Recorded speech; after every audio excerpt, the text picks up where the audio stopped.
Hi friends, back with me. మొన్న నేను plate decoration చేసినప్పుడు నన్ను ఒకరు అన్నారండి, ఈ ప్లేట్స్కి ఈ డాల్స్కి ఇంత ప్రైజా అని. ఎప్పుడైనా పచ్చిపూల డెకరేషన్ అనేది కొంచెం ఎక్కువగానే ఉంటుందండి ప్రైజు. మీరు ఫ్లవర్స్ మార్కెట్కి వెళ్ళినప్పుడు ఒకసారి ఎంక్వైరీ చేయండి. మేము కాస్ట్ ఎక్కువ చెప్తున్నామో తక్కువ చెప్తున్నామో మీకే ఐడియా వస్తుంది. అన్నీ తెలుసుకున్న తర్వాతే మాకు ఆర్డర్ ఇవ్వండి. ఒక డాల్ని నేను తయారు చేయడానికి నాకు 3 hours పట్టిద్దండి.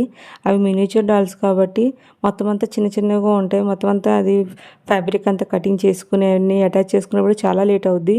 అండ్ జ్యువెలరీ కూడా మేము ఓన్గా చేస్తాం కాబట్టి ఇంకా ఎక్కువ టైం పట్టిద్దండి. ఇవన్నీ మినిచర్ టైం టేకింగ్ ప్రాసెస్. ఎవరైనా ఏ ప్రాఫిట్ లేకుండా ఏ బిజినెస్ చేయరండి, ఎంతో కొంత ఆశిస్తారు.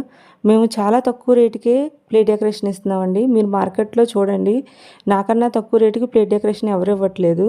నేనే చాలా తక్కువ రేటుకి ఇస్తున్నాను ప్లేట్ డెకరేషన్. మా స్మాల్ బిజినెస్ ఓనర్స్కి బాగుంటే మాకు బూస్టప్ లాగా మోటివేషన్లా ఉంటుందండి. బాగోకపోతే మేము దాన్ని ఇంప్రూవ్మెంట్ చేసుకుంటాము, అంతేగాని customers next time plate decoration నుంచి బాగుంటే బాగుందని, లేకపోతే లేదు అని చెప్పండి. అంతేగాని సైలెంట్గా ఉండకండి. మీకు ఈ వీడియో నచ్చినట్లయితే please subscribe my channel, like, share and